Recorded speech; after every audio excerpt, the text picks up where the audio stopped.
الحمد لله إلهي بانكم mahadinaynaa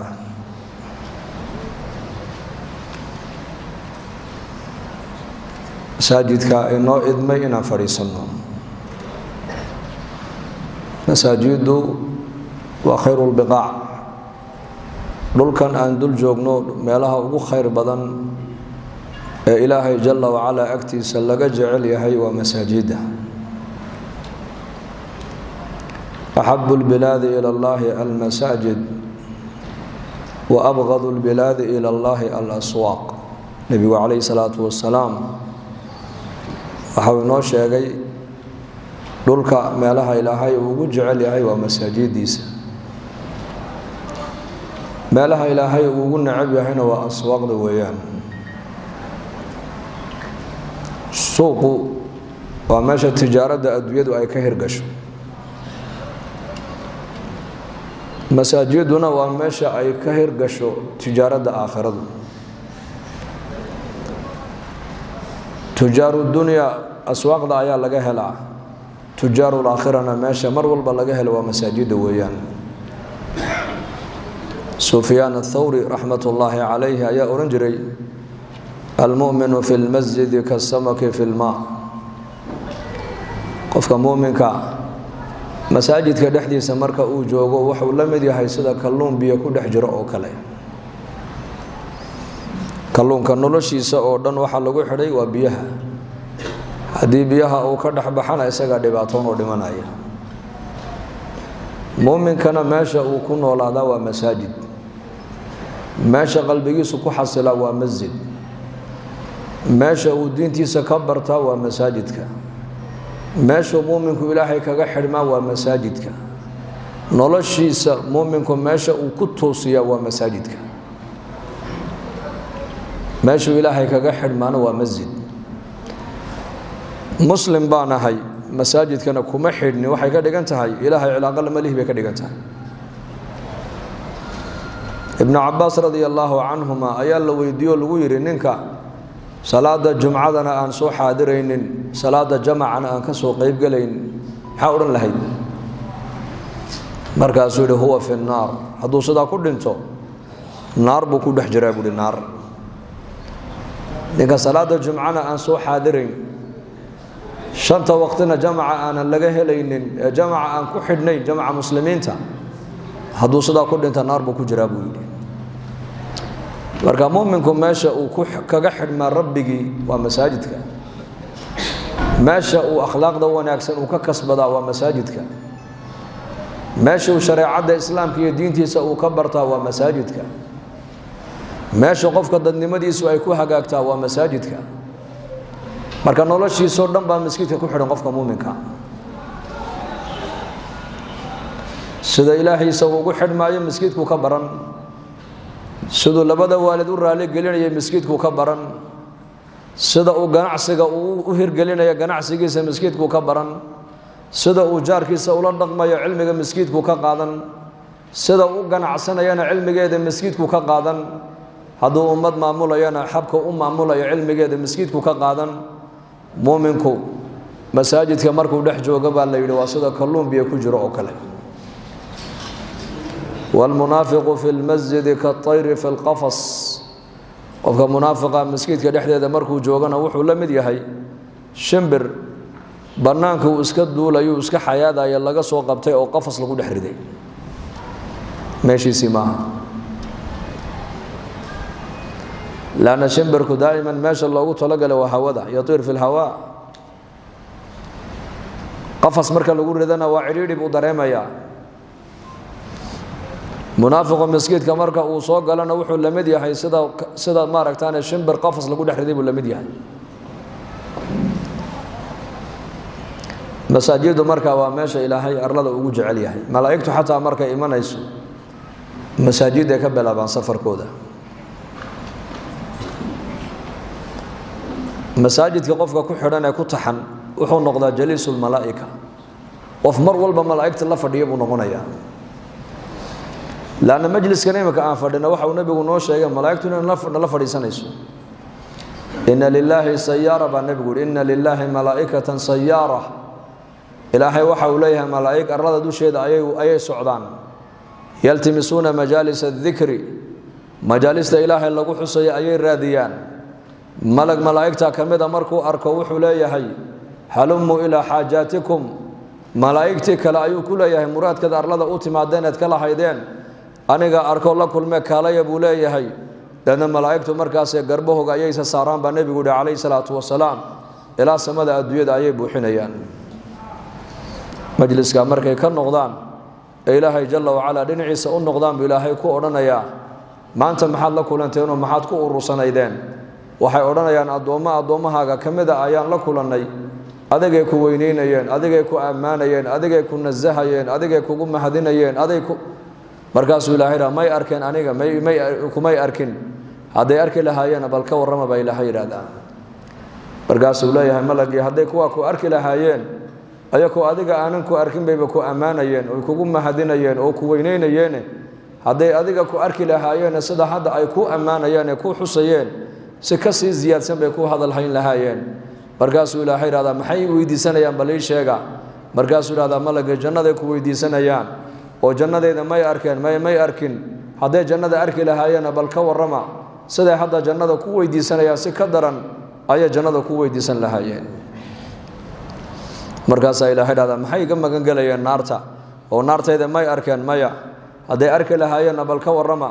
hadday arki lahaayeen sida hadda ay naarta kaaga magan galayaan si ka sii daran bay kaaga sii magan gali lahaayeen marka u dambaysa ilaahay malaa'igta wuxuu ku yiraahdaa fawshudukum ya malaa'ikati anni qad ghafartu lahum malaa'igteedii marag waxaad iga noqotaan adoomahayga halka fadhiya aniga dartay u fadhiyay inaan dambigoodii dhaafay buu ilaahay yiraahdaa malag baa hadloo yiraahdaa fiihim fulaan adoon hebel la yiraahdaa majliska ku dhex jiray isagu muraadkiisu ma ahayn inuu xuskaaga dhageysto inuu ammaantaada umu fadhiisane laakiin muraad kale uu meesha ka lahaa markaas ilaahay odhanaya humul qawm la yashqa bihim jalisuhum kuwaas waa qoom kala fadhiistaan ma hooga isagana dambigiisa dhaafa baa ilaahay ku yiraahdaa majalistan ilaahay aan ku ammaanayno ee diinteena macaan isku baraarujinayno ama quraan aan ku akhrisanayno ama xalaqaat ilmi masaajidana aan kaga qayb galayno ama kaliga intood miskiidka aad fadhiisato aad ku dhikrinaysid aad waqtigaaga aad biyada intood ka soo goysid aad masaajidka ilaahay ku camiraysid dambi dhaaf baad ka helaysaa qalbiga ayaa kuugu xasilaya malaa'igta ayaa kuugu ducaynaysa ilaahay baad ugu dhawaanaysaa walbahaarkii adduunyada ayaa kaaga baaba'aya masaajidka huwa alladhi anzala as-sakinata fi qulubi al-mu'minin liyazdadu iimanan ma'a iimanihim sakina qalbigeena ku soo degaysa sakinadu waa maxay iimaankii aad lahayd baa iimaan kuugu ziyaadaya aqoontii aad lahayd baa aqooni kuugu biiraysa cilmigii aad lahayd baa cilmi lagugu daraya qurbi min allah hadba intaad ilaahay aad u dhawaan jirtay in ka badan ayaad ilaahay u sii dhawaanaysaa markaad masjidka ku nagaato marka masaajidka hadduu qofku xaqiisa u bato jaliisul malaa'ika ayuu noqonayaa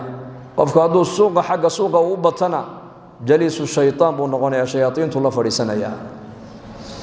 halka masaajidana malaa'iktu ay imanaysa baa la yidhi aswaaqdana shaydaan ayaa calankiisa ka taagto junuudiisa ka kala dira marka qofka suuqa u bata tabiicadaha abaaliista tabiicadaha shaydaanka ayuu yeeshaa shaydaanka dabeecadiisu waa maxay al-isyaan wal-kibr wal-hasad wal-bughd nacam wal-kufr wal-iyadu billah sifaadka xun ee damiimada ee qofka lagu arkana ilaahay uu ka dheeraanayo ayaa qofka ku beeranta hadduu qofku majaalista suuqa u bato lidalika nabigeenu sallallahu alayhi wasallam saxaabadiisa uu ka ilaalin jiray suuqa inay fadhiistaan iyaakum waljuluusa fi turuqaat yakoo suuqa fadhiyo maalin arkay wuxuu ku yidhi jidadka aad fadhiisanaysaan baan iniga digayaa buu rasuulku yidhi ما لنا من مجالسنا بد نتحدث فيها بيدادين مال كلام كم شيكيسنو ما هيسن النبي الله sheekadoodu maxay hayd bay kula tahay diinu bay ka sheekaysanayeen jaahiliyadii noloshay ku jireen iyo islaamka macaankayga isku barbar dhigayeen diinta nabi maxamed ku soo degtay bay mar walba majaalista suuqooga isku barayeen markaa buu nabigu yidhi haddii dariiqa fadhigiisa aad ka maarmi weydaan oo meel badiilood fadhiisataan oo meesha meel ka duwan aanad haysan waa hagaaga dariiqa xaqiisa siiya buu rasuulku yidhi sallallahu alayhi wasallam وحق طريق نقول يا هو محي وحو النبي يقول غض البصر عنده إن الله أبو النبي يقول كف الأذى ذاتك طريقة مرة أنا دبتي نكلابته كهيست أبو النبي يقول رد السلام ذاتك طريقة مرة يمرك إن سلامنا سلامته وعلي يقول أمر بالمعروف ذاتك طريقة مرة يبو النبي يقول وناقي خير كفر وخيرك وشيء نهي عن المنكر ذاتك طريقة مرة يا منكر شرعك وح إنكرسن وح شرعك إسلامك إنكري ذاتك أي نلوشه ذا كم موقته منكر ككرر أبو رسولك يقول شنتا قصلا ضد قفك هدو ليه هاي طريقة أو فريسن كرا شنتا صفة هدو قفك وصل لي من كريم طريقة وحو كقاضية دم بيوم كقاضية يقول إنه قفك إنه سائل عليه وقعنتي سكائل عليه مسلمين تدبتوا سلام هدي الله سلامنا سلامته إنه عليه ذاتك وناقة إنه فرو حماهن أو كريب الله نسي صفات كاس دين الإسلام هو دين بلارن طريقة حق يسيبك هو قاعد يكون شكتي من حق إلهي كقولها أنا ويكون عديسي إلى طريقة ضدك مسلمين تكد حياة أي مريان حقوق دولية هنا دين الإسلام هو يكون شكتي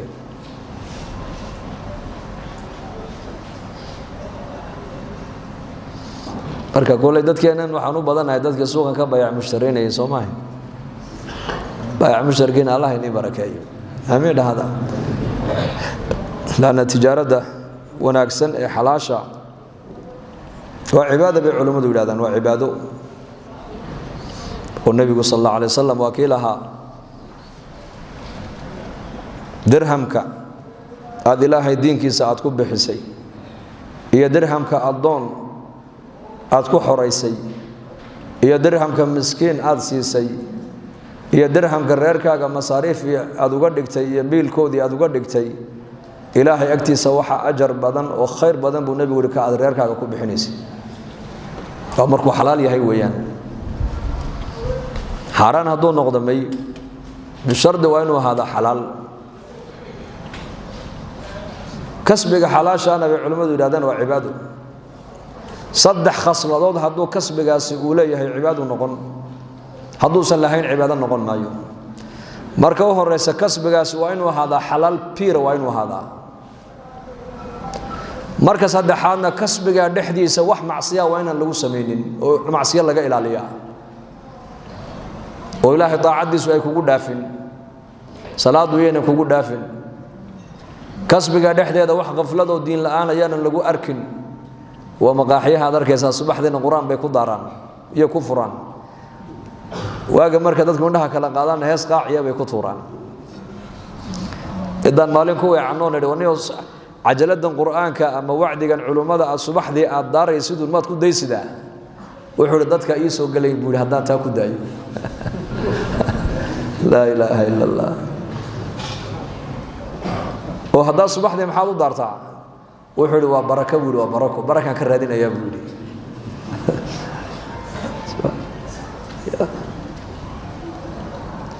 nin waxaan xasuustaa bari magazaan sidoo u dhan yahay khamri lagu wada iibinayo oo nimanka iibinayana arab ay yihiin arab muslimiina ayaan yaa leeyahay nimankaas waa arab bal inkaas dadka ziyaartay u tago ziyaarta markaasaan ziyaaranayo waxa meeshaan dhex joogna waa wada khamri shakalka yagi markuu arkay buu ninkii la yaabo wuxuu yiri ma qolo mutawiciin oo miskid ka timidaatiin ha lacag buu soo saaray waa kana lacagtan iga qaata markaas aan ku anagu lacagta ma qaadano dadka awqaadoodaan waqti ka qaadanaa yar waqti nasiyan kula hadallo intaan la hadlaayay baan u fiirsado makhalkan uu lacagta ku urursanayo waxa ku dul qoran aayatul kursiga ba ku dul qoran lacagtu ku ridayna halku ka keenay waa lacagta khamriga markaan la hadlay yar xadiisay baan ku yiri cilaaqada ka dhaxaysa aayatul kursi iyo meeshaadan maxay tahay baan ku yiri markaas uu wadankan tuugta ayaa ku badan niman baa ku soo galay xabad rasaas ee madaxa kaaga dhifanayaan waxa meesha yalla way qaadanayaan marka aayatul kursina wuxuu hooyadii baa ii sheegto igu tiri aayadaas waa xifaado weeyaan وحليه وحي لغو أخرية يماشى لغو أخرية إلهي وإلى لياية ساسا كو أغادي بودي آية داني مركا وإلى النساء العقتي دي بودي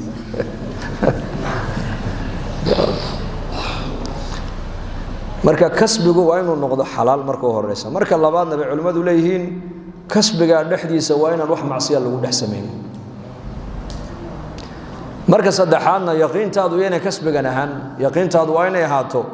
waxan waa asbaab dukaankani waa asbaab beertani waa sabab tijaaradani waa sabab tacliintu waa sabab aqalkani waa sabab hotelkani waa sabab laakiin arsaaqada ilaahay baa haya أسباب ويان أرزاقات الله صودح مرينيا لكن رزاق وإلهي مثال يربى نيسو قادن مساجد نواد ركتينو بامبادن قصبات مركي لفروبيا كصودع نرر بادية آيات مقالة دي صوق قلايو دادك الريميقونا دادك وادادك مركي وليب الروابكو أيريهين علاش أمدحاها بيها لي حولها كو أروريا و10 كيلومتر دوري 10 كيلومتر bareerka la sii wado iyo geela iyo xoolaha waa la aroorinaya intaan la xoolaha intaan la kaxayna waxa la sii diraa ceelalyo marka ninkii magaaladu yimid oo qasabadii buu arkay kolka sidan loo wareejiyo biyo ay ka soo daadanayaan markaas uu waa wareey warana ku magaalo miigan ka imanay haraad baa loogu dhintay buu dadkii reer magaalkuna birtan u bay biyo ka helayaan buu Allahu akbar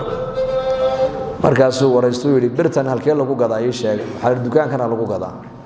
imisa la siiyaa $5 warba birta qasabada masaajidka ku taale marka la furo biyaha soo deynaysan ku weydiiyay buu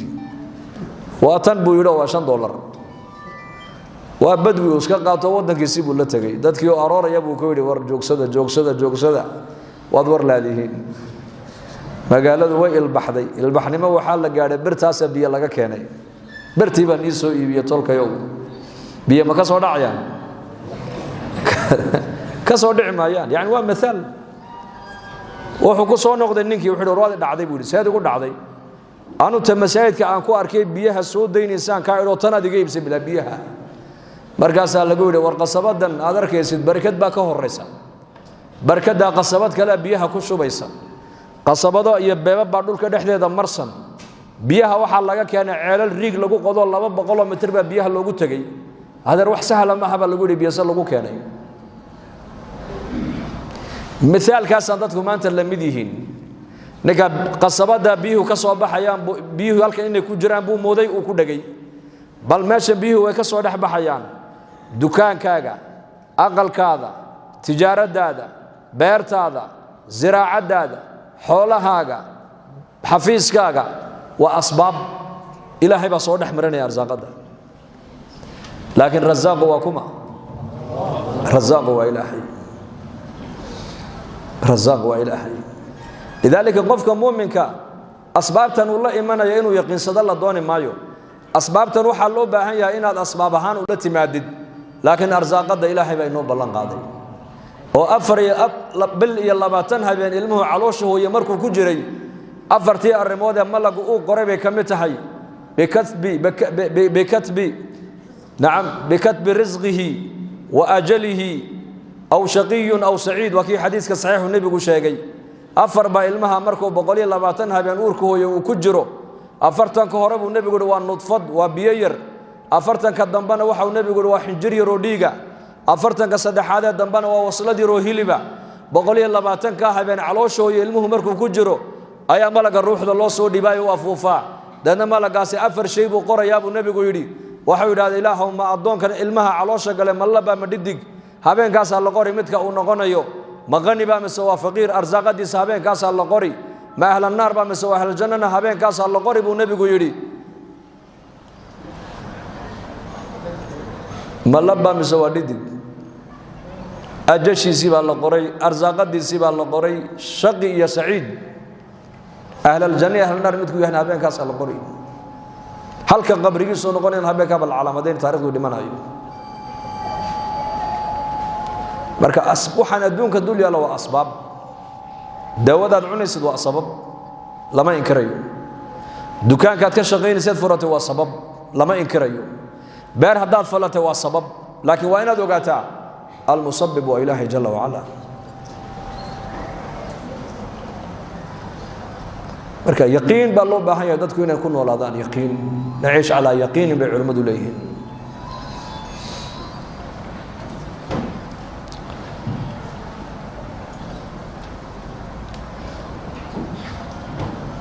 marka kasbiga xalaasha hadduunan ku dhicin dariiqadii nabigeena calayhi salaatu wasalaam dambi baa ka dhalanaya isagana waxaa ka mid uu nebigu sheegay xadiis saxiixa waa kii nebigu lahaa saddex ilaahay qiyaamaha la hadli maayo dambina ka qaadi maayo il naxariislana ku dayi maayo cadaab kulul oo daranna way leeyihiin buu nebigu yidhi saxaabadu markay sidaa u maqleen hadalkaas saddex jeer buu nebigu ku celiyay saddex ilaahay qiyaamaha dembigooga dhaafi maayo il naxariisla ku eegi maayo walaa yanduru ilayhim eegi maayo xaggooda weeyaan laana cidda ilaahay daymooday baa la yidhi ilaahay waa u naxariistay ka dhigan tahay lana hadli maayo ilaahay jalla wacala cadaab kululoo daranna way leeyihiin saddex jeer markuu intaa nebigu ku celiyey ayuu yidhi abaadar baa yidhi khaabuu wa khasiruu man hum yaa rasuula allah kuwaasi way khasaareen wayna hoogeen ayay yihiin nebi allow noo sheeg markaa buu nebigu sal alla alay wasalam wuxuu yidhi almusbilu waa ninka maradiisa quraanta dhaafiya buu nebigu yidhi kibir iyo khuyalaa buu u dhaafiya xarago iyo isla weyni ama surwaal ha qad noqoto ama qamiis ha noqoto ama macawis ha noqoto ama jubbad ha noqoto qofka maradiisa quraanta dhaafiya waa ahla naar walciyaadu billaah walmannaan buu nebigu yidhi ka dadka u gallad sheegte ee dadka ku yidhahda anigaa wax kaa dhigay anigaa halkaa ku gaadhsiiyey anigaa maaragtaanay bani aadan kaa dhigay anu haddaan jirin adigu ma jirteen dadkana anaa kugu daray abaalkayga maad ilowday mannaan gallad sheegte mu'minku ma gallad sheegto mu'minka waxaa lagu yaqaanaa laa nuriidu minkum jazaa'an walaa shukuura marka uu wax la baxayo markuu ummad wax baraayo markuu khayr ummad u samaynayo markuu ixsaan samaynayo waxa uu leeyahay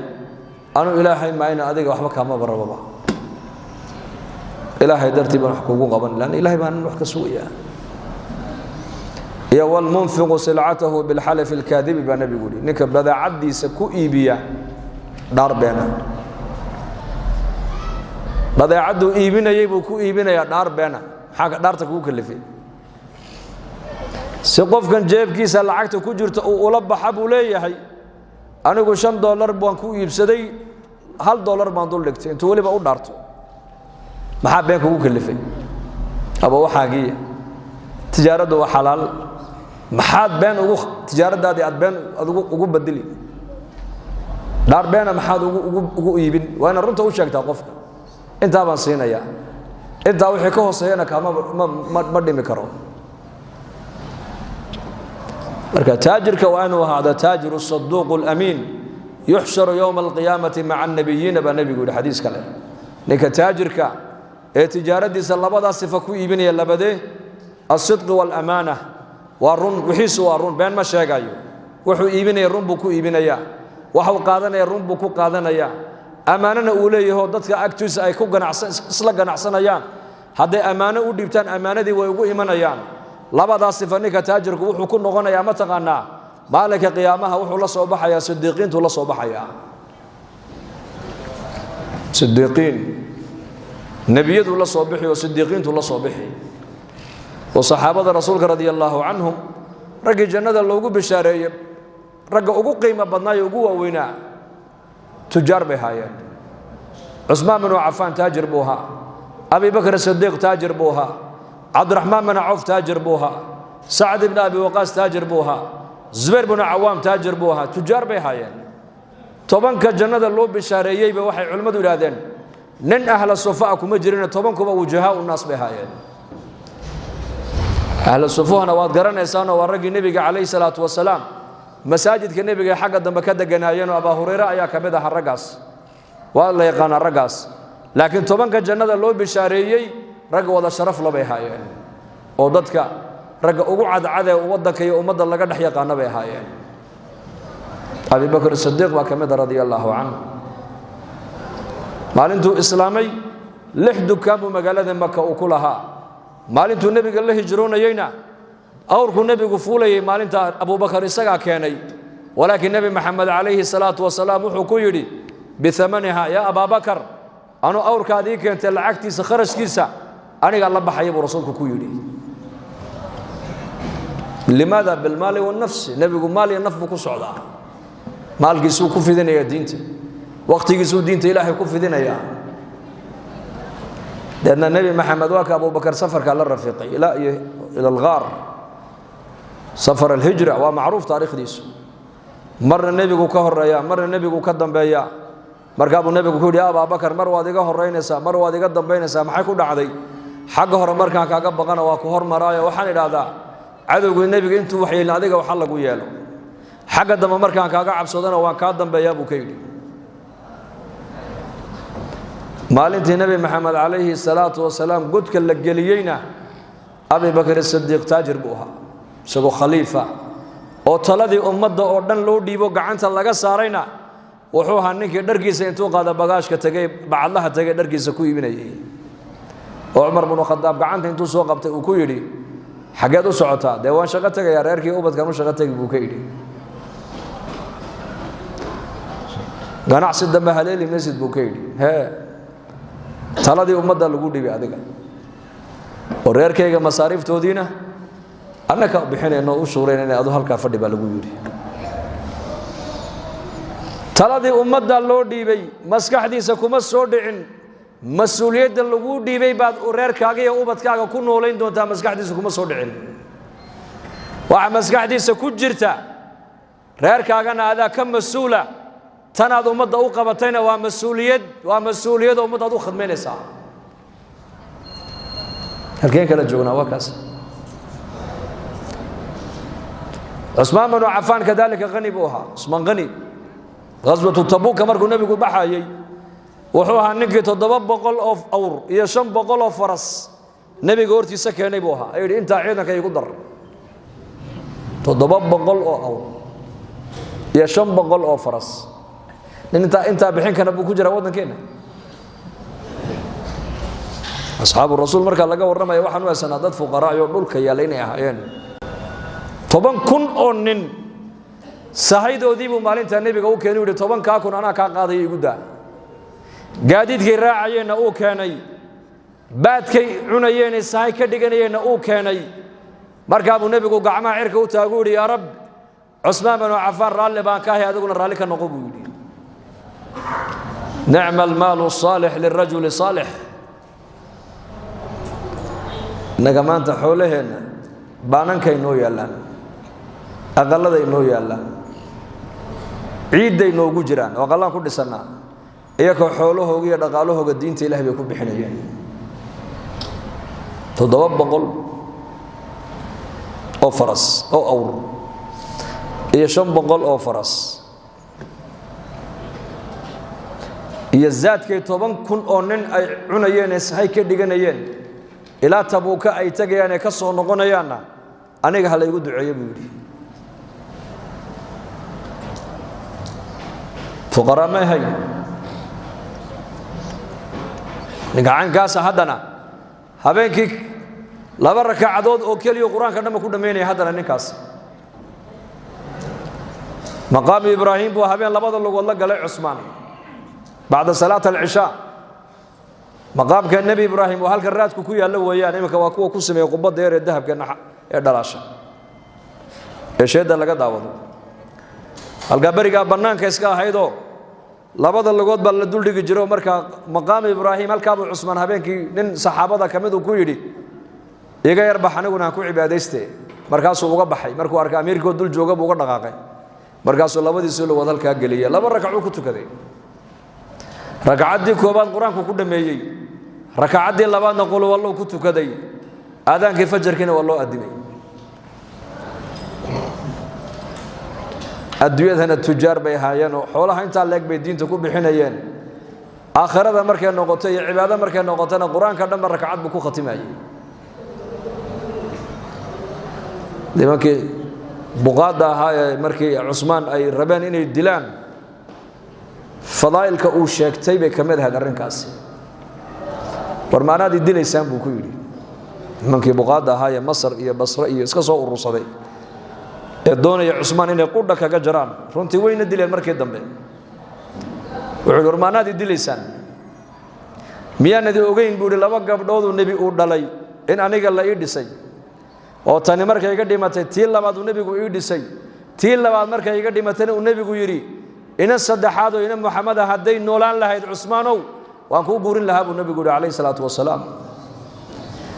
awwaliin iyo aakhiriin waa ninka kaliya laba gabdhood oo nabi uu dhalay ay xaasul noqdeen baa la yiri taariikhda nin kale oo galay ma jiro caalamka ugu kaligii buu taariikhda ku jira Usmaan ninkaas aan ahay wadi aniga maxay iga dilaysaan war miyaan adi garanayn buu waxaan ahay mujahhiz jaysh al-usra ciidankii cuslaa ee nabi maxamed uu hor socday 30 kun ahaa ninkii sahaydooda diyaariyay ciidanka xambaaray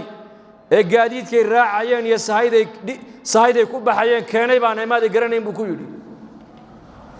war aniga miyaan adi garanayn buu ninkii bi'r mauna maalintii ansaar muhaajiriintu nabiga u yimaadeen ay yiraahdeen magaalada Madiina biyaheega waa la iibiyaa anaguna lacagan biyaha ku gadana ma haysano waxaan ahay ninkii nabi maxamed ku yiri ceelka bi'r ruuma aniga keenaye nabi allow ceel jannada ku yaal hal igu ballan qaado ee ceelka ninkii lahaa intuu u tagay 30 kun diinaar intuu siiyay furaha ka soo qaaday nabiga u keenay ku yiri yaa rasuulullah ceelkaasi waa waqaf muslimiinta abba hadhaasada biyiisa waa kuwaas oo nabi maxamed uu yiri Usmaan ilaahay wuxuu ku diyaariyay ceel il jannada ku taala ilaahay ku ballan qaaday nabigu ku yiri yaa Usmaan baa nabigu ku yiri maalinka amal dambe oo wanaagsan oo saalix ah hadaanad qaban oo inta aad ku joojisid adigu inta ba janna ku gashay buu khalaas ninkaas aan ahay buu war waxaan ahay ninkii nabi maxamed uu yiri miyaanan ka xishoonayn ninka ay malaa'iktu ka xishooto wayana Usmaan nabiga alayhi salaatu wasalaam oo jilibkiisaasi uu muuqdo ayaa Abu Bakar u soo galay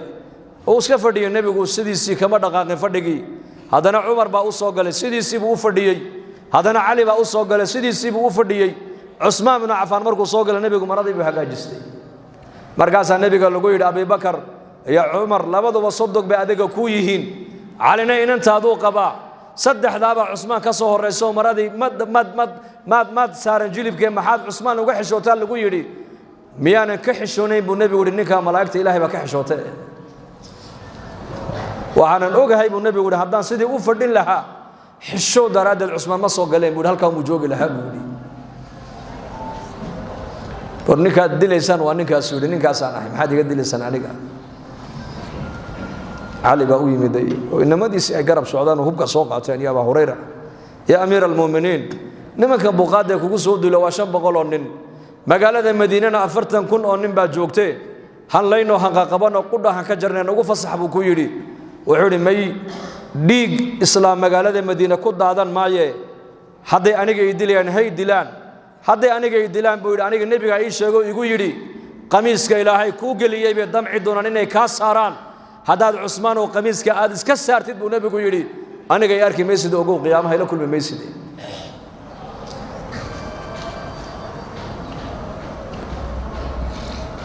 beertii Abu Bakar uu nabiga albaabkeega u garaacay ee Abu Musa al-Ash'ari uu ahaa bawaabka nabiga uu ahaa u garaacay waa kuma Abu Bakar waa ku soo ijaazo qaadiyo joog nabigu uu sheegay Usmaan Abu Bakar baa albaabka taagan soo gal ka dhabuuri albaabka oo u fasax jannana u bishaare hadana Umar baa garaacay Umarna u fasax inuu soo galo jannana u bishaare hadana Usmaan baa albaabka taagan Usmaanna soo gal ka dhaw idan jannana u bishaare balaayo asiibi doontana u sheeg buu rasuulku yiri markaa buu nabigu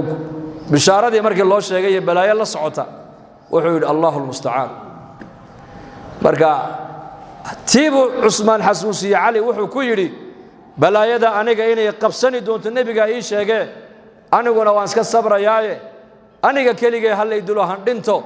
anigu haddaan dhinto nin kale oo muslimiinta kamid oo inaga inaga mid ah baa talada u dhiibanaysaane aniga dartay ha u dagaalamin iska daayay buu islaamnimadu baaqi ha noqotay la oran maayo niman buqaada bay dileen oo Madiina ku dileen la oran maayo waxa lagu sheekeynay haddaan isku kii fasaxa imika muslimiintii daarul khilaafa buu dagaal ka dhaco dawladda islaamku way baaba'ada la oran buu yiri marka anu han iska dhinto hay dilaan aniga laakiin dawladdeena islaamku hay noo jirto midnimadeenu ha jirto bal fahmiga saxaabadu ay qabeen eega dhiigoogay ummadda ku badbaadinayeen ummadnimadu inay jirto Usmaan dhiigiisii buu huray waayo muxuu dhiiga ugu huri waayay min maalintuu islaamay ilaa la dili doono dhaqaalihiisii oo dhan baa diinta islaamka ku baxayay islaamnimada markay wax ka galaan baad u lex jecloon moogta asxaabu rasuulillaah sallallahu alayhi wasallam min kooga faqiirka ilaa kooga qaniga malqabeenka diinta islaamka iyagu waxbay gashadeen diintu waxbay gashadeen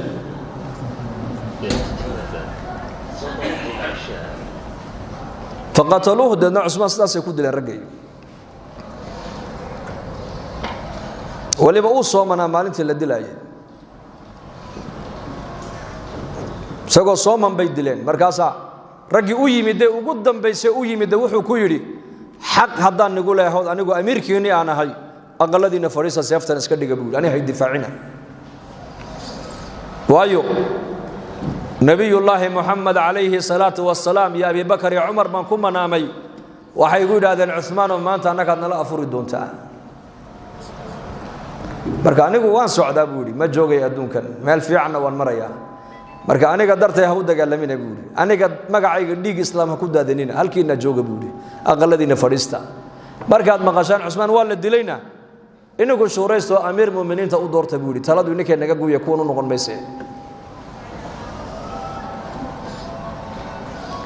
dhiigiisii buu ku badbaadinayaa dadnimada iyo dawladnimada islaamku inay jirto inagana zamankeena wuxuu leeyahay diinta maxay ka galay buu koodhan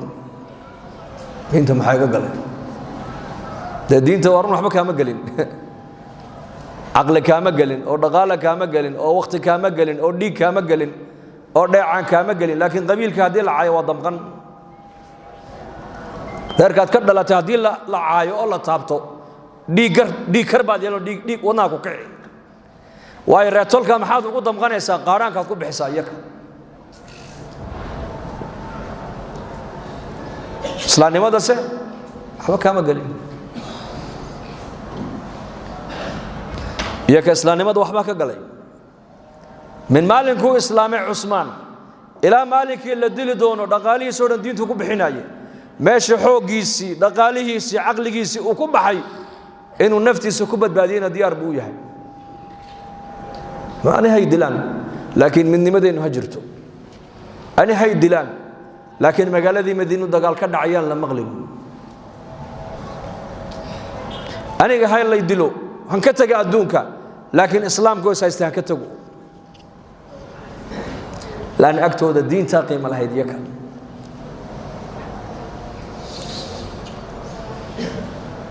عبد الرحمن بن عوف كذلك غني بها رضي الله عنه مالقبين وأنك عثمان بن عفان كيابي بها يسقنا عثمان بو كيابي عثمان بن عفان وأمير أي عثمان أورنجري وحن الله يا باب التجارة عبد الرحمن بن عوف سيد الله يابتال لقيري وعلى المسلمين المدينة كنا لو دم بعد مودين لليهين مركي مغلان عبد الرحمن تجارتي سوي كبعضو معاشي ولا فرحان حدي مغلان عبد الرحمن بن عوف تجارتي سي خساره كو يمدي او هوس دحبا كو يمدي حدي مغلان way ka naxan buu yiri waxayna uga naxayaan baan ii sheegay buu yiri dhageysta Usmaan baale magaalada Madiina dadka degan عبد الرحمن saddex buu u qaybsaday saddex qaybood qayb uu deymiya lacagta wuxuu yiraahdaa macaashkan Allah reesamaalkan iska soo celiyo qaybta labaadna wuxuu yiri aqaladoodu yaqaanaayo masaarif buu siya biil ku siya biil oo tirsan yihiin inta guri ee saboolka qaybta saddexaadna wuxuu yiri deynka lagu yeesho ee iska dhiibi kari waayaan ayay isaga ula soo noqdaan yiraahdaan عبد الرحمن baa nool ibn Auf baa noo jooga annaka عبد الرحمن بن عوف te u yimaadaan buu dhayaa deynku gule hebel waa kan iska siyaana ku noolay ninka xoolihiisii magaalada madiina muslimiinta ku nool oo dhan sidaa ula simay mar aliya markay maqlaan tijaaradii cabdiraxmaan baa kobocday way la farxaan limaada laanna way la leeyihiin hadday maqlaan cabdiraxmaan tijaaradiisii hoos u dhac iyo ganacsigiisii baa hoos u dhacayna way ka naxaan limaada liannahu way la leeyihiin iminka tujaarteenu macaynkaaba masaasa waa muslimiin ya mid miskiin oo dhuuban ayaa arkay nin taajir oo iska yar calool buuran markaasuu yidhi waxa caloosha ka buuxa annaka munasiya buu yidhi annagii baa ka gaajoonayna buu yidhi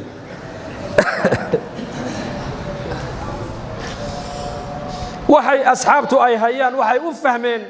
inay muslimiinta u hayaan innakuna waxaan u fahmnay waxaan haysta buu ku leeyahay nin walba anaa iska leh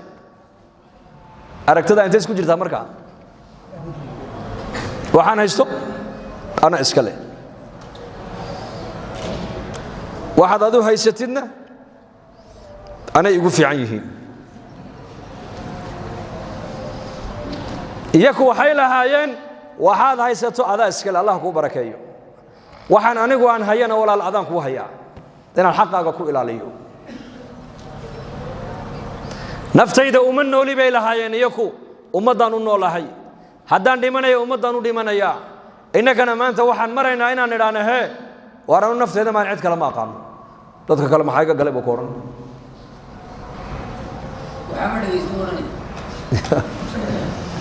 ku saliya rasuul hadduu yidhaahdo qofku waxaan haysta anaa iska leh halkaa waxa ka dhalata ma taqaanaa xasad baa marka dambe qofka ku dhasha xasad maxuu ku imanayaa markuu yidhahdo waxaan haysta anaa iska leh wixii fiican oo dhan anay igu fiican yihiin marka dambe iman doonta marka hore wuxuu odhanaya waxaan haysto anaa iska leh cidna ilama leh marka dambe waxaa ku dhalan doonta inuu yidhaahdo kan wuxuu haysta hee siduu u haysta anay waxaan igu fiican yihiin xasad xasadkuna waa sifadii qaabiil uu walaalkii haabiil uu ku dilay واتل عليهم نبأ ابني آدم إذ قربا قربانا فتقبل من أحدهما ولم يتقبل من الآخر قال إنما يتقبل الله من المتقين ولا ليها يعني آدم بعد لبدو دبا لكن برقا ما دام بن آدم ترمايي حواء مركع علوش يدا الماء قلبا لبا دليس لبا متاني دليس ويليا قبر wiiliya gabadhan isla dhashay labada ku xigto iyakuna wiiliya gabadha ayay isweydaan la iskugu guurinayay baa la yidhi bani aadamka tarmaya markaas marka qaabiil waxaa la dhalatay gabadh qurux badnayd haabiilna waxaa la dhalatay gabadh fool xumayd baa la yidhi markay afartoodii barbaareen ee weynaadeen ee kobceen ayuu aadam ku yidhi waa hagaaga haabiilow mataanta qaabiil guurso waa sida curfiga ugu ahaa shareecadoodu marka ay ahayd qaabiilow adiguna mataanta haabiil guurso marka qaabiil baa yidhi may aniga ta ila dhalataa qurux badanoo ta isaga la dhalata way fool xun tahay marka taydan guursan buu yidhi yani wixii fiicanba anay igu fiican yihiin weeyaan marka aadam baa ku yidhi may sharcigeenna inanka la nooma ogolo may halka sheekada oo maraysa mufasiriinta qaarkood ay qoreen آدم عليه السلام وحوتك مكو تجي دهن قابيل يهابيل باسكو هري لبدو ذي بأمريكا واحد سكوب بندقين يدادين هذا بوا يهي صدقات هلا بحنو كين صدقات دلقا أقبلو هجور صدقة بعد غروفنا بدل له إلا قابيل تيهابيل لا لا تفعل حميد وسكدي ذيرو جورسدو وحولي أنو تن متانته إلا لا تقروح ذا بدل له هابيل ودي السماية أنا جورسن بوليه labadoodii markaa waxaa loo bandhigoo la yidhi sadaqad la baxa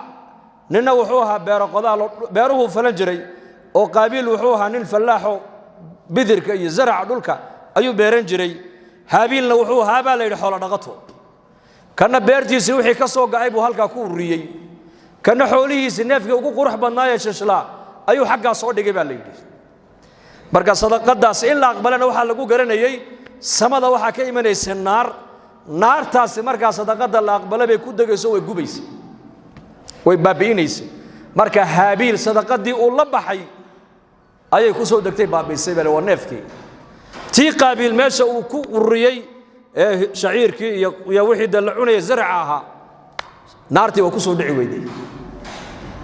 marka qaabiil baa si xanaaqo yiri haabiil oo si adil lagaga aqbala oo in laga aqbali waaya marka haabiil baa ku yiri walaalkii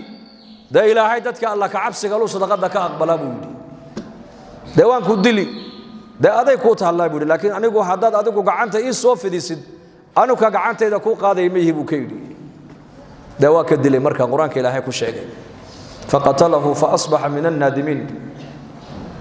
waxa bani aadan xaq darar lagu dilo oo dhan ilaa qiyaamaha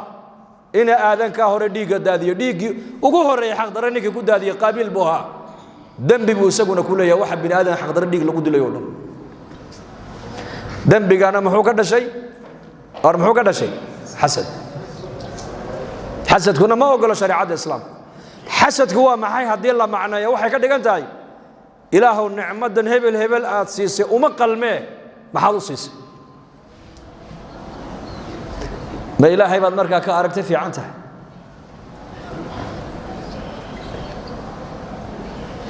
دنبق حسد كالقولية حسد كمركا دم وحو جايي إنه قابيل ولالكي وكل قرون لذلك ذاتك بايع مشتركة صفات حسد كوين كفو قدام كي شلي سوق الصوق قليب الله جاي بينه كل دافع دقة هاي سورة صدوق دافع عنك إلهي بقى أقرأ ده سجى يا أقرأ إلهي لأن الرزق هو منقسم والله غيبي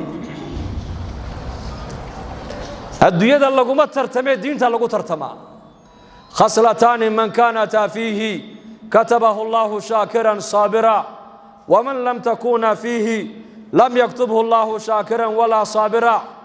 لا بخصل دود قف نولشي سأي كمت هاي كجرتو إلهي الليسك الشاكرين الصابرين تأيو كدرا من نظر إلى دينه من هو فوقه فاقتدى به ومن نظر إلى دنياه إلى من هو أدنى منه نيكا مركي دين نقطة ككسر يا إيغا إيكو ضيدا الدنيا مركي نقطنا إيغا ككهوسيا النعمة إلهي إساقوسي هوسو إيغا كو شكريا لابد خصلا نيكا لبا اللي إلهي جل وعلا وحو كدرا شاكرين تي صابرين marka in adduunyo la iskaga daydo oo walaalka adduunyo lagu la tartamo oo adduunyada lagu xasdo lama ogolo waxa la ogol yahay in qofka diinta lagu la tartamo ka diin fiican bal la eega dadna waa lagu daydaa yaa leeyahay waa lagu daydaa salaada shada waqti waad u tukanaysaa waad baxaysaa laakiin ninka sunnaha ku daraya eego bisha ramadaan baad adigu soomaysaa sunno kale ma soontid ninka shawaalka ku daraya eego ku dayo acmaal baa loo baahan yahay lagu tartamee ashyaa in lagu tartamo maaha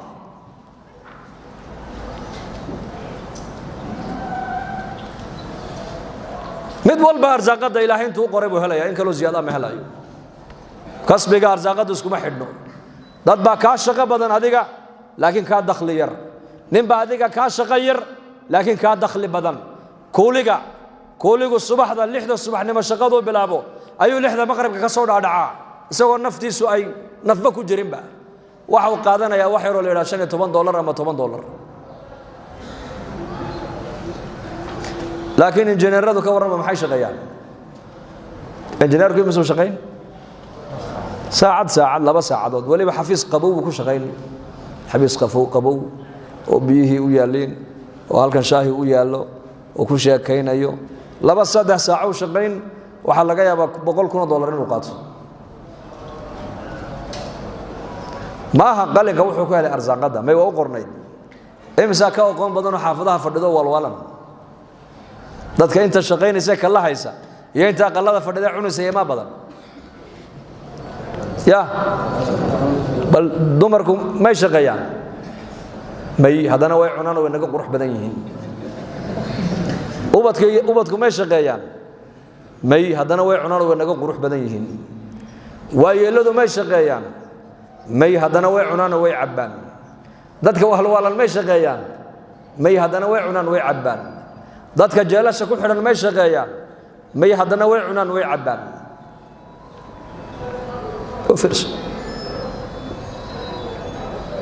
dadka inta shaqaynaysa boqolkii 10 maaha 9 kalena way cuntaa marka walaalkaaga muslimka haddii ilaahay uu ka dhigay mid adiga kaaga horeeya xagga adduunyada war adduunyada qofka lagula tartamo waxa lagula tartamo qofka aakhirada lagula tartamo في أحد الغزوات نبيين وبحجر صلى الله عليه وسلم غزوة كمدة أيو نبي الصحابة كل رجال يجري سفرك ونقول دريا هاي سهيدنا ويكوبنت هاي نم ولو بالمانت وحد الله بحكرت اللبح بس عمر بن الخطاب مالين تامركم مغلي وحي كسر دعدي بودي مالين أنا نقول عن أبو بكر كجبرونه markaasaan is iri wallahi in badan baad Abu Bakar isku dayday inaad khayrka uga badiside ka badi kari weyde maanta aad fursad heshay waad ka badinaysaa maanta oo fursadda Umar uu haysto waa maxay Abu Bakarna waa faqiir waa markii Madiina loo soo hijroodo dhaqaalaba ma haysta Abu Bakar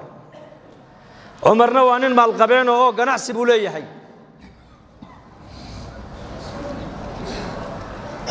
markaasa nabigu sallallahu alayhi wasallam saxaabadiisa nin walba wuxuu bixiyana weydiinaya walibana maanta aad maxaad bixisay ya rasuulullah inta soo neef baan keenay anigu ma sha Allah ka qaada waradna maxaad keentay ana inta soo ariyaan keenay ka qaada waradigu maxaad keentay inta soo nin baan aniguna saydooda keenaya ka qaada Umar oo socda markaa yimid ragii ka horeeyay Umar wuxuu nabigu weydiinayay waxay la baxeen buu weydiiyay لكن عمر بن الخطاب نبي سؤال عجيب ويدي وحو كيري يا عمر ريركاغا maxaad uga timid bali sheeg buu yiri ماذا ابقيت لاهلك صحابه intii kale dhan waxa la weydiiyay waxay keeneen la baxayaan laakiin Umar wuxuu nabigu weydiiyay xaad maanta Umar oo adiguna sid maxaad reerkaaga uga timid bali sheeg markaasuu yiri intan aan wado in la eego baan uga imiday buu yiri misaal ahaan ka soo qaadin 100 kun haysta oo 50 kun keenay 50 kun reerkii buu uga yimiday zamankoodaas masaariifta reeraha waxay ku bixiyaan baa la yiri way isma sheegi jirin laana Umar hadduu sheegi lahaa 50 kun reeraha uga yimiday نقصان با عمر هلكا كغا موقن لهي نولشيسا وايو waxa la ogaan lahaa ma maasha asxaabu rasuulillaahina ay dhagax caloosha ugu xidhanayaan ee ahlu sufiina xabad timir ay ku cuntaynayaan ayuu Umar xoolo inta la reerkiisa ku dhaxaysta halka nuqsaan ba ka soo gaar lahaa Umar diintiisa lidaalika Umar ma sheegin wuxuu yiri intanaan wado in lamida baan uga imiday buu reerkaygi misaal ahaan 100 kun bay ahayd konton kuna uu keenay kontonna uu la haray Abu Bakarna waxa uu keenaya ma jirtaba waa faqiir Umar isagu wuxuu filayay in la yiraahdo maxaad keentay u raado konton kun baa keenay Abu Bakar adiguna maxaad keentay waxa ma haysta nabi Allah oo maanta de Umar yiraahdo Abu Bakar adaa ka badiya maanta waad fahamtay ma umaleyn laakiin su'aashi nabigu waxay u dhacday sidan maada abqayta li ahlaka ya Umar reerahaaga maxaad uga timiday intan wado in la ag baan uga imiday buu intan marka lama weydiin sheeg lama oran intan mana sheegi karo inta reerka la weydiiyay intiina ma sheegin oo xishoodo ya rasuul intan aan keenay in la ag baan uga imiday Abu Bakar oo socda yimid oo yiri ya rasuulullah Abu Bakar ana reerkaaga maxaad uga timiday sheeg wuxuu ilaahay rasuulka saan uga imiday buu bila masaariif bila waxba marka uu nabigu eega Umar oo qoslo wuxuu ku yiri Umar labadiina sadaqa inta labadiina hadal inta u dhaxaysa ayaa darajadiina jannadan u dhaxaysa rasuulku ku yiri waa maalinku Umar yiri hadde toole maanta intii ka dambaysa Abu Bakar dambo la tartamaya way hadhay buu waadi fahamtay maanu malay tanafus wasari'u wasabiqu فليتنافس المتنافسون بإلهي صارعوا adduunyada marka la nagala hadlayo ilaahay wuxuu yiri famshu fi manakibiha u socda adduunyada u socda socodku waa sadan socod waa taqaanaan dhikriga ilaahayna fas'au ila dhikrillah sa'yigu baa la yiri waa socodku ka sareeyo oo u degdega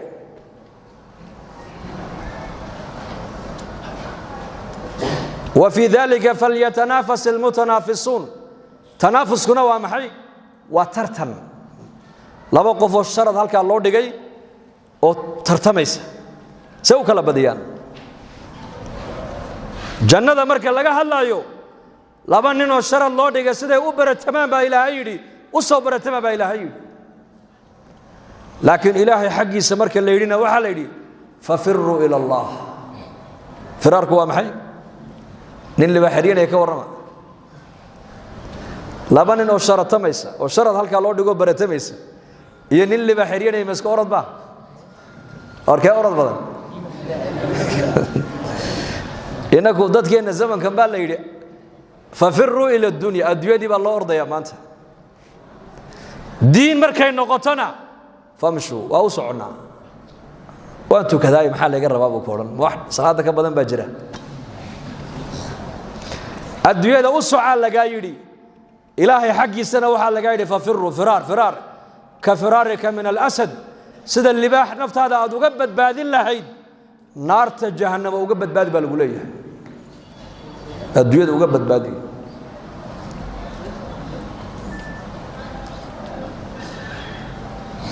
fa adduunyada u kala badin mayno aakhiradan u kala badinayna amalka wanaagsan baan u kala badinayna ilaahay u dhawaashiisaan u kala badinayna jannadaan u kala badinayna fastabiqul khayraat khayrka u soo kala badiya baa ilaahay leeyahay khayrka u soo kala badiya marka adduunyada waa inaad tiraahdaa war inta ilaahay qadaray baan anigu aan haystaa ma dhaafin karo walaalkayna intan uu haysto ilaahay baa u qadaray waan u haneeyay la hasada illa fi ithnatayn baa nabigu yiri hasadka diinteenu ogoshahay waa laba shay kaliya laba shay un baa qofku oran karaa alla ma anigana ilaahay sida iga dhigo laba un baa la kantaabu nabigu yiri waa labadee kamashadu laba un bay u banaan tahay qof ilaahay dhaqaale uu siiyay oo dhaqaalihiisi meel fiican ku bixinay markaad aragto iyo qof ilaahay quraan uu baray oo saacadaha habeenka kamida quraanka isla taagay oo akhrinaya hadaad aragto labada un baa la oran karaa allah ilaahow maad anigana sida iga dhigtid sidoodaas oo kale anigu aan khayrka ugu badin lahaay labada un qofku walaalay ku kama kara maal qabeen meel fiican ku bixinay xoolihiisi مسجد بكل سيا مدارس كل سيا مكاتب كفريا أيتام توحسين يا مساكين تكون فقين يا علماء كو إكرام يا خلق إلهي بو أذيق يا كاوالا تمني كرا تمني بالله ورنا يا إله نعمة محاد أسيس كسو قاد ماها ما سيدي سيلاو يقدك تدويان هدادي أنا كان حول السين لحيد سيدي سو كلا نقول لها oo khayrka ku bixin laha weeyaan iyo nin qaariyo quraan ilaahay oo baray oo saacadaha habeenkii kamida intuu ka ilaahay baryaya marka khayrkeena nu tartana diyaar ma unahay insha Allah dhahad وفي ذلك فليتنافس عبد الله بن مبارك رحمة الله عليه ayaa sankaraadkii markuu qabtay ay ardaydiisii iyo culimadii ay dushiisa ku soo urureen ayuu dhaha kala qaado sida uu eegay لمثل هذا فليعمل العاملون بيقول لمثل هذا ما أنت أوكله حالة أنا أن كجرا أوكله نوال بويمري دون تاي وارنك يوسو عمل فلا يو هلك هوس وشقيست بيقولي هلكا مرحلة ما أنت أنا أن مريو مالين بعد هذا يقول مري دون تاي أرنت أنو شهي خيرك أوكله بدي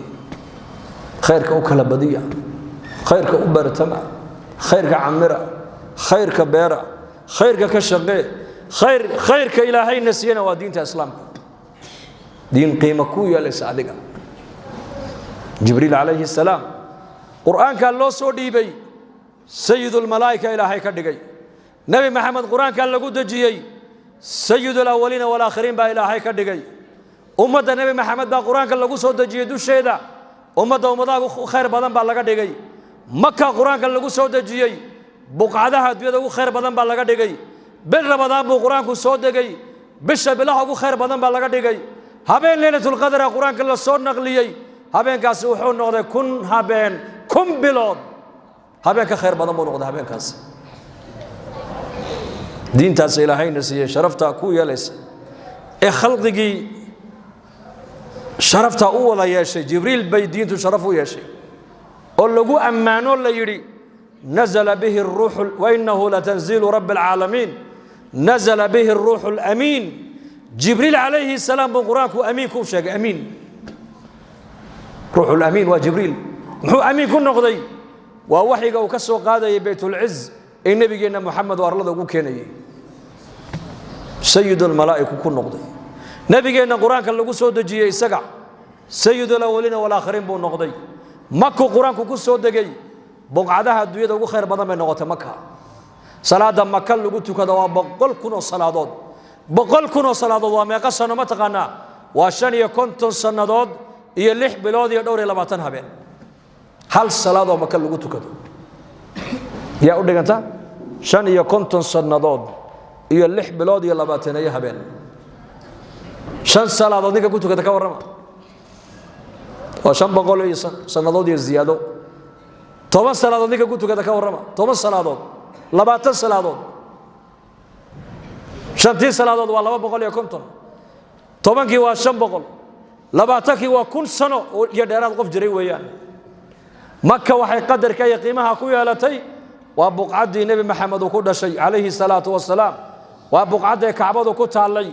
waa buqcadii quraanka kariimkeenu ku soo degay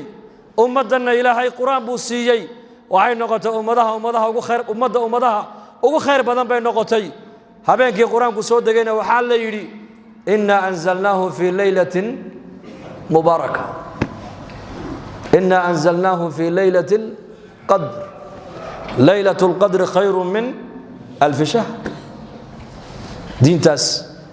dhulkii qiimo u yeeshay maalmihii qiimo u yeeshay bishii qiimaha u yeeshay nabigeena maxamed qadarka u yeeshay jibriil makaanadiisa kor u qaaday haddaan diinta inaguna kor u qaadno dhaqaalaheena aqligeena cimrigeena aan ku bixino inteen leeg diintaas kor inoo qaadayna kale walaalayaal yaanan cimrigeena adduunyo ku wada bixin adduunyadu ali baa lagu yiri siflana ad-dunya ya amiir al-mu'minin adduunyada bal noo sifee markaa buu noo tusaale ma asifuha maxana adduunyada inigu sheegaa buu yiri oo fikiray awwaluha ana awwalkeeguna waa tacab waa daal wa aakhiruha fana aakhirkeeguna waa dhamaad halaaluha xisaab halaalta kugu soo gashana waa laga xisaabi wa haraamuha ciqaab teeda xaraan kugu soo gashana waa ciqaabo ku sugaysa ninka adduunyada hantiila ku noqdana oo fidnoobay buu yiri ninka ku dhax faqiiroobana oo murugooda buu yiri ninka hantiilaha buu raaxaysta warniga maalqabeenka ka warrama isaga ugu walwal badan oo ugu murug badan oo ugu hurdo yar oo ugu raaxo yar oo ugu naxdin badan dadka maalqabeenada intooda badan waxay ka cawdaan ma taqaana dhiikar iyo macaan maxaa keenay ma taqaana waa qalbiga waa wadnaha temperature-ka qalbiga marna uu dhaadhaca marna uu kaca marka la yiraahdo waad macaashsana uu farxa marka la yiraahdo markabkaaga uu dagayna uu dhaadhaca dadna markaas dhiigiisu marna 50 buu gaadhayaa mar 100 ku gaadhayaa mar 200 gram buu macaankiisu gaadhayaa waa ka cafariis dadka ugu caafimaad badan adduunka waa dadka fuqarada dadka ugu caafimaad badan corona waagii wada dadka ugu cabsi badnaayay hayeen labada qole hayeen laba qolada lacaglayda ee shawladooda gaaska ku jira gaas bay leeyihiin mogda iyo qolada madaxda kuraasada ku fadhida inay dhimaneen isku haysata labada qolo ugu cabsi badnayd maskiinka faqiirka qadadii doondoonaya ma corona ka baqi warbu ka baqi ciyaar buu arkay riwaayad la sameeyo bayma kaanu fiirsada Djibouti waxa afka xidhan oo dhawaadadkii lacagta lahaa lacag leeydiya madaxdii waa laba qolo isku haysata inay dhimanayba faqiirka miya waxa dadka maalqabeenada madaxda ilaahay ku saliday cabsiya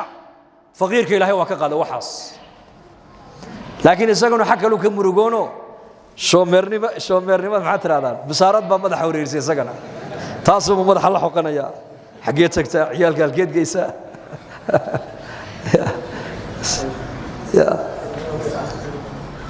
فإن شاء الله هذا إن دينتنا معا كشغينا ديار منها إن شاء الله